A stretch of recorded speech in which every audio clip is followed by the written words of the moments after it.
What's up, Kansas City? This is your host, Glenn Brian Frizzell. Today I have the utmost privilege to be sitting next to former president of Freedom, Inc., professional, prominent businessman, Mr. Archie Welch. Welcome back to Kansas City, sir. Thank you, sir. Before we begin the interview, you had some good news that you shared with us. Would you like to share with our viewers? Yes, I just had my 8th grandchild born yesterday. Elijah is his name, and now he represents several A's in the family now. We started out at 4A, and now we're up to approximately 8 A's in the family. 8 The name of my grandchildren. company is 4A Management Company, Inc. See? So, and it's a 20-some-year-old company, and so I'm glad to know the name of A. The A is still going on. Some of the fruits of your business there. We are glad again to have you back here in Kansas City. For the viewers who don't know, can you tell us about where you grew up and your time spent here in Kansas City? Well, I grew up in Kansas City, Kansas. Went to school, graduated from Sumner High School in class of 58, Marine Corps. Joined the Marine Corps to see the world and landed up in Olathe, Kansas. So that was some of my fortunes and misfortune, because I thought I was going to really get to see the world. But it was good for me, because one thing about it is I ran into a young man named Tommy Neely that was stationed at Olathe Air Force Base when I was out there, and Michael Curls, Mr. Fred Curls' oldest son. And they the one that brought me into Kansas City and introduced me to the political group. At that time, Mr. Curls had just formed what we called the Young Freedom. That's where I ran into Philip Curls and Charles Hasley and Dean Hasley and all of that, and we always met at 3108 Chestnut. So I always will remember that as part of my growing up in the political business, political arena. Wow. So with that, that's what started my political arena, is Mr. Fred Curls, who was one of the founders of Freedom. And as you know, they started Freedom in 61, but organized and the articles of reading 62. And so that's how we got started. And at that time we were fighting, the North End element and everything. And the challenge came to the Young Freedom as far as, if y'all want to get involved, win a ward. And Charles Hasley and Dean Hasley was the first ward leaders down that we put. I think it was the 3rd ward that we've had. And quite naturally, the 14th ward was ran by Miss Lowe, and she's the lady in the 14th ward. And since I've been back here from Phoenix the last couple, and I might jump around, but it's the history that I'm trying to tie in, that the 14th ward and all is where Mr. Carlos Nelson had his shop, pizza shop, and everything right on the corner of 27th and the Prospect. And we had Mammoth Life on that corner, Ben's Market, a lot of things that was popping around. And right now I'm looking at what's going on over there, which is nothing. They've taken out the houses, moved the houses for the new police, East, I don't know, they call it the East Patrol. But, what happened to those people? Where did they go? Was their houses, are they, I'm scared that politically that is going to violate a lot of our power and our votes. Because this was Mrs. Lowe's ward, the 14th, and that was the big key ward of our area. Leon Jordan had the Green Duck, and that's where we met and learned politics. You mentioned that you were around black-owned businesses at the time. Oh, yeah. And you were involved in politics, but you also had your own business. Yeah, well, I didn't start. the way that I started in my own business was becoming an insurance man. So I was an insurance man for like 19 years, but it was considered as my own business because I didn't get paid. I earned my living, and I stayed in the business for about 20 years. Yeah. And then from there, I went. Everything I've done from there on, I have been self-employed. So I say I've been self-employed approximately 46 years. Self-employment, does that afford you a certain amount stature as opposed to working for somebody else? Oh yeah, it gives me my freedom to be able to make my own decision and make as much money as I want to make and do what I want to do. Wow, we're going to discuss economic empowerment.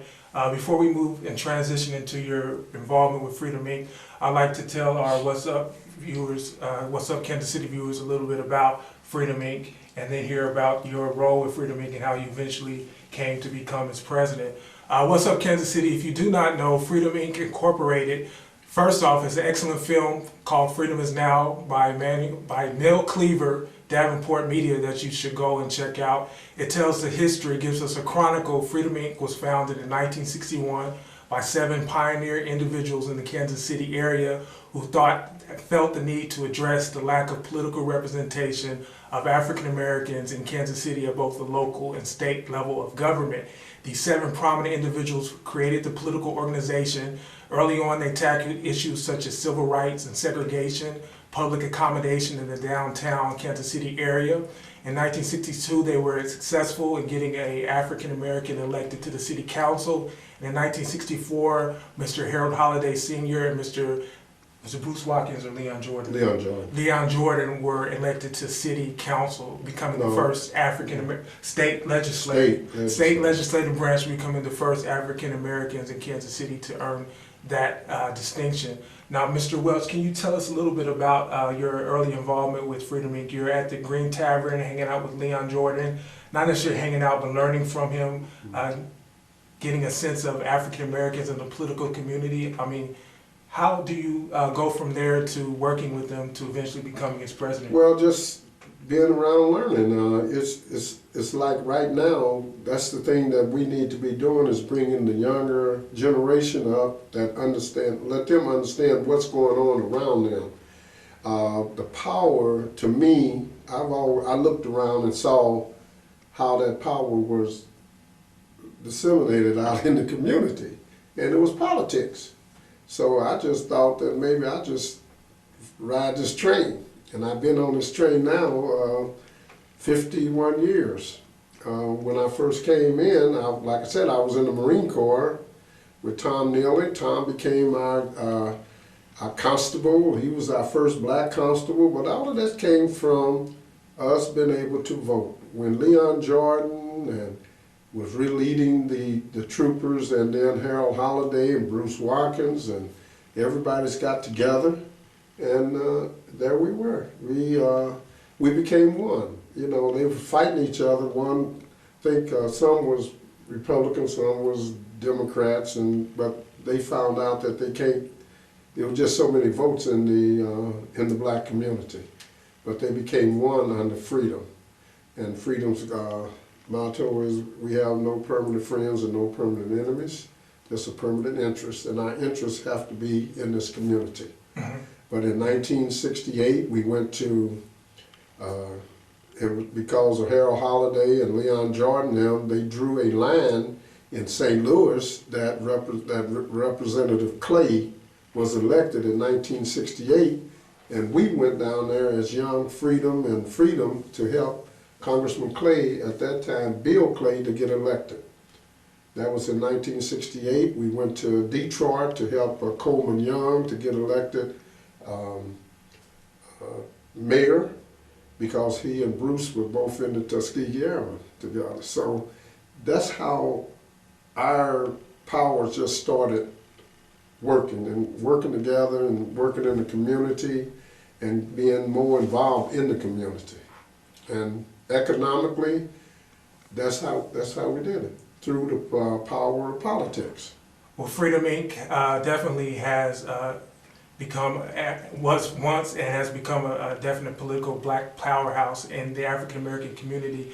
What would you say to the charges as of recently that Freedom Inc. is resting on a legacy and not doing much to create one? Well, I think under the leadership of Charles Hasley and Gail Holliday and Kiki Curls and Craig Bland, you have 4 or 5 leaders instead of just the one.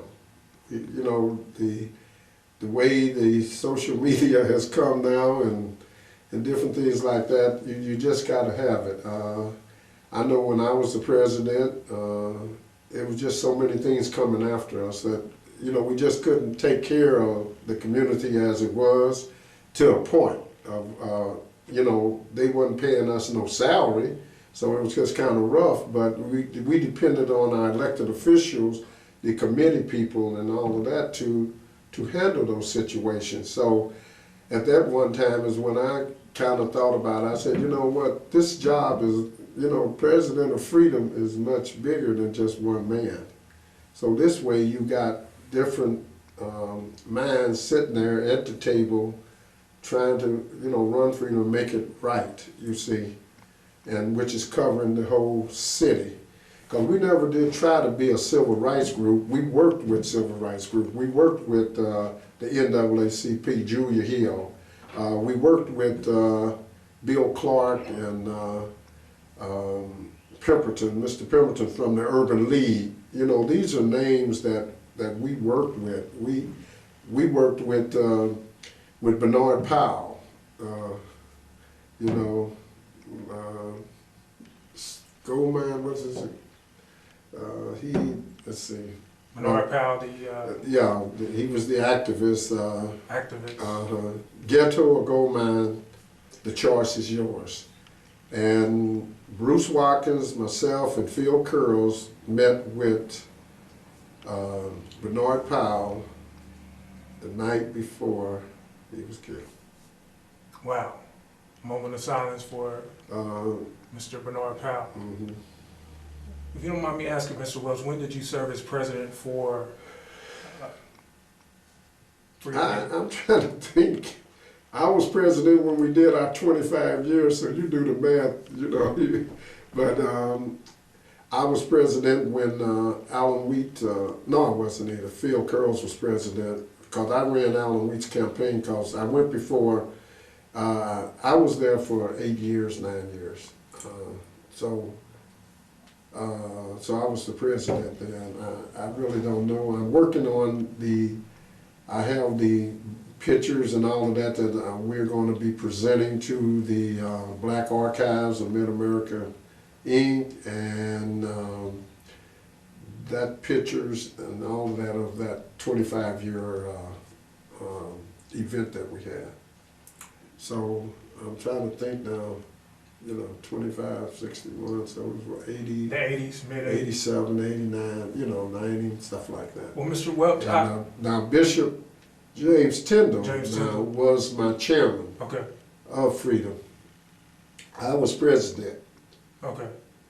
Phil Curl was president, and Emmanuel Cleaver was chairman. So what did we do? We had people that could speak. Right, I'm not a speaker. Okay. So we always had somebody there that could speak. You know, Cleaver was with Phil, and Bishop Tyndall was with me. But we, between the two, all of us, we ran the Freedom Inc. Well, Mr. Welch, I Googled you, and I came up with an article that was written around 1997 stating that you were going to focus more on your business prospects. You were kind of leaving the Kansas City political scene, and you were moving to Arizona. Mm-hmm. Can you give us a little background about your company 4A, mm-hmm. which is a consulting public and government relations firm, mm-hmm. and tell us a little bit about the African American community in Arizona? And we were still, well, it was just time. My oldest daughter, Aretha Welch, and I, she was graduating from St. Paul School, Episcopal School over on Main, and getting ready to go off into high school. But they had been in school with, you know, in the elementary school district. And I had my oldest sister moved out to Phoenix years ago, and brother-in-law. So I was just thinking it was just time to leave. I had lost my daughter in '92 or so, not giving her probably the time that I should have, and there was problems there in that family and everything. And like I said, that's when I decided that freedom was a little bit too much for just one person. I can only just do so much. So it was time then for me to move. My daughter was a very good athlete, and here, Alexis was her name, and she had scholarships to Pembroke Day or to St. Teresa's, and because of that scholarship. But not only that, but she's a very good student on top of that. So it was just time for me to leave. I wanted to leave, and no one thought that I was going to leave, but my family came first to me in my life, so I think I reached all the goals that I wanted to reach in the political arena. Running Alan Wheat's campaign, running most of the elected officials' campaigns under Freedom. That was my job, to get them elected. Emmanuel Cleaver, I used to collect his insurance when I was insurance man, and insured the twins and all, and Diane, and so Emmanuel was running against Bruce for city council. And well, quite naturally, I ran into Diane at Cuff School on 42nd and Wabash. I said, Miss Cleve, what you doing out here? You can't be out here. Well, Emmanuel, I said, yeah, well, Emmanuel ain't gonna win this one this time. So, and after all of that, when we met at Bruce's house, to talk, Bruce asked about Emmanuel Cleaver. He said, who was that young man who had the nerve to run against me? I said, well, he's my policy holder. That's Emmanuel Cleaver. And Emmanuel at that time was wearing dashikis and hair natural out there, and I was like, well, we were at Bendix together, Emmanuel, myself, and then Fernando Gayton. So we worked at Bendix. So I brought Emmanuel into Freedom. Same thing I did with Alan Wheat. Alan was driving a cab at the time when I met him. Very sharp, articulate guy who became the first black the first black to be a congressman. Richard Boland coming up not to run because he got sick. And I said, and Alan I thought Alan could run because Mr. Curls instilled that in us, that we could be the president of the United States, or we could be the congressman. I mean, bringing it on down home, we could be the mayor. So he gave us that challenge, and so I took the challenge. It must have taken a lot of energy to put African Americans to the forefront of political representation. Well, it took some energy, but it took some knowledge, some understanding of what was going on. It was made to believe that we only had about 10, 15%, 12% of the African American community, we had in our community. But our community was better than that. I mean, was much further than that. Everybody was moving out to southeast, Grandview area, all out in the Raytown area, and we found out this is where a congressman run. So by us doing that and picking up another 12 to 15%, it only made sense that we were up to 30% of the population. That just took us sitting down strategizing and looking at the maps, and Sumner, they taught us how to read, write, and do arithmetic, so that's all we had to do. We had to read, we had to write, and what really got us when Jesse Jackson ran, I happened to be the president of Freedom again. When Jesse ran and we came out of the southeast area with 12 of 13 Jesse Jackson delegates out there. We had all the African American lawyers that had moved out in that area, we had them at the meetings. And we took over the meetings out there because we took everybody by surprise by showing up at the convention sites to pick candidates. So when we got through, you know, Jesse Jackson won the candidates being the candidates for us. So that's how we got to learning about out there, because we were running out of our regular districts. So we increased our districts to southeast Kansas City area. What's up, Kansas City? I'm sitting here with Mr. Archie Welch, political leader, community activist, businessman. I would like to, well, you're really taking me to school on this one here today. I would like to read a couple of articles that involve economic empowerment in our community, and I would like to get your reaction based on what you've seen and what you've been through, briefly if I could. The first article was written by Mr. Lewis Dogood, Kansas City Star, dated April 21st, 13th. He talks about economic disparities still hampering black success. The median income he cites for African American families is roughly $33,000. For whites, it's almost $22,000 more. He says in the last 50 years, black men and women have gained freedoms and risen to civic and business heights that were once unimaginable. Mr. Lewis Dogood interviewed Ms. Grant, Gwendolyn Grant, who is the CEO of the Kansas City Urban League. The black community is no longer bound by legal segregation. Those blacks who could get out did. People still live in poverty once, but they still remain, with poor schools, poor housing, poor healthcare, and poor futures. Ms. Grant says that she sees nothing wrong with people leaving the urban core to pursue the American dream that Martin Luther King talked about, but to not stay engaged in the life of others is a sin. What things do you see? How has segregation played a role in economic disparity in the community, and where are we headed in the next 50 years with the dream? Wow. How are we going to maintain the dream? Well, my background is not so much economic, other than I've just been self-employed and was out hustling. That's about all I can say. But the thing is, Ms. Grant had a lot to say there, as well as Lewis. You know, having a lot to say, because it looked like you're getting two different versions of what's going on. The thing that we have always kind of looked at is that we need to make sure that the money is turned in our community more than just one time, but maybe the same dollar turning over in our community several times, 10 times, 12 times, 20 times if we can. But the main thing we have to do is continue to work together and work towards economic power.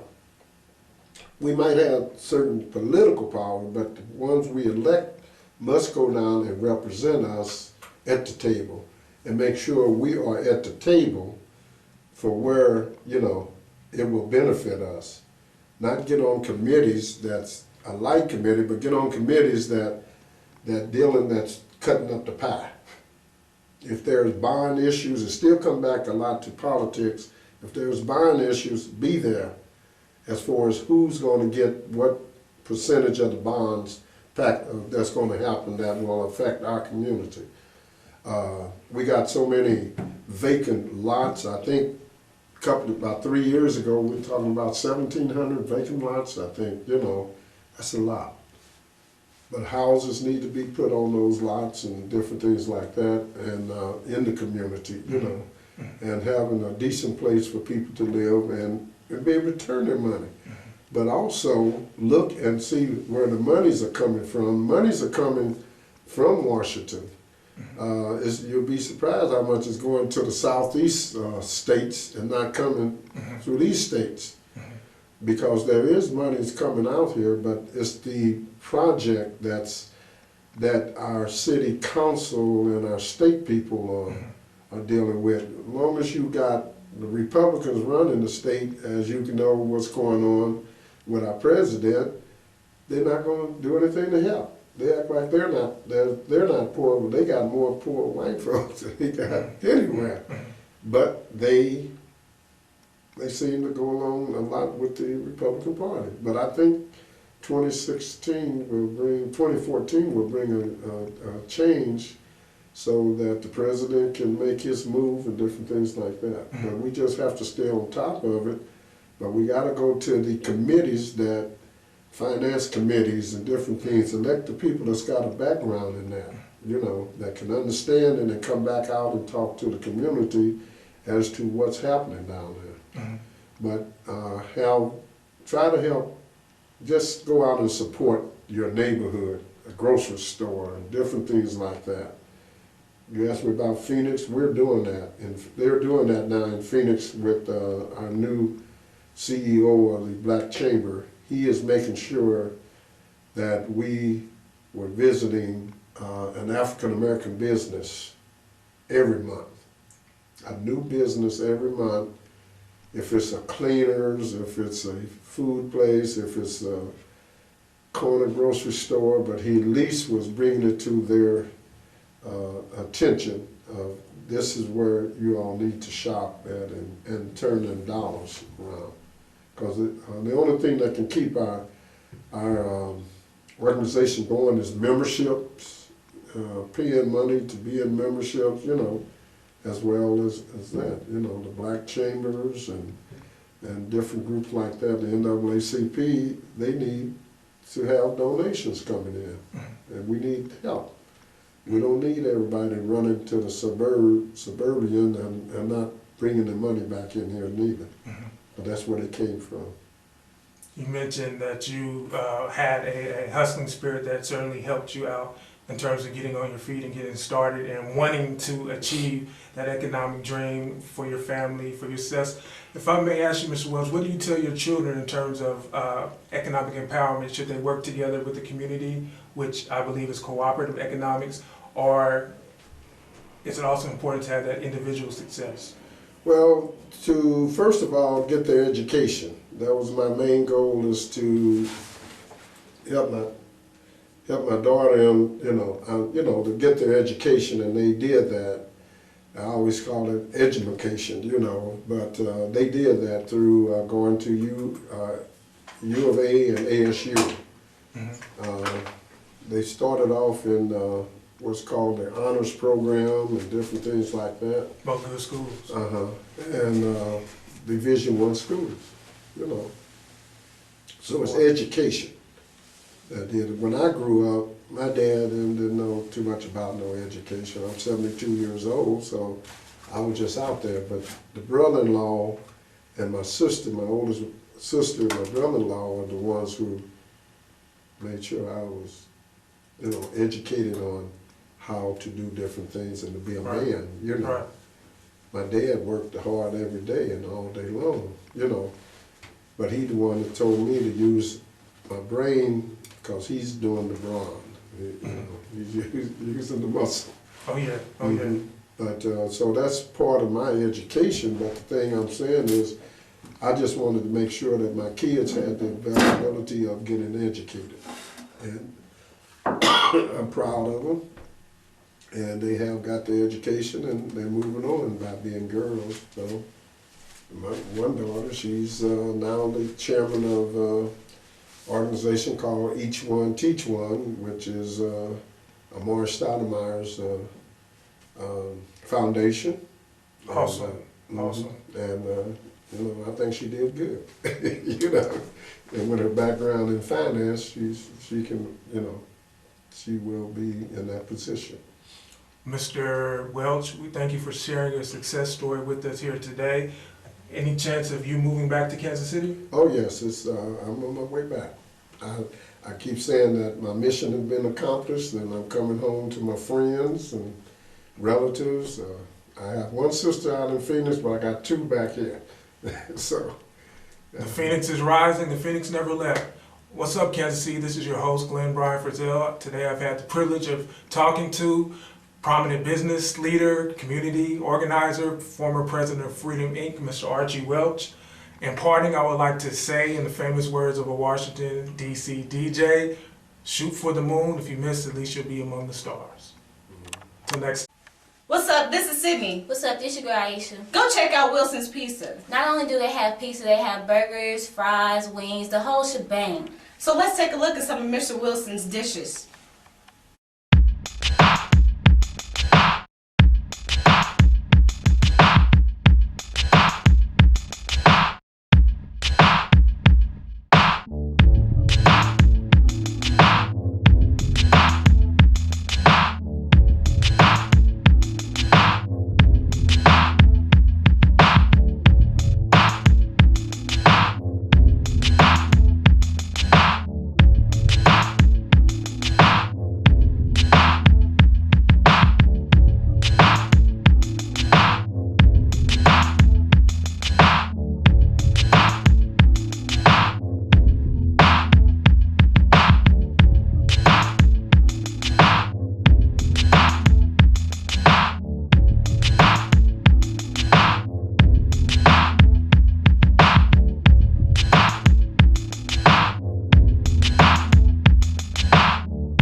And if you like what you saw, go check out Wilson's Pizza at 1801 Quindaro Boulevard, right in KCK. And hit them up at 913-621-4066. Let them know the twins sent you. And you might just get a discount.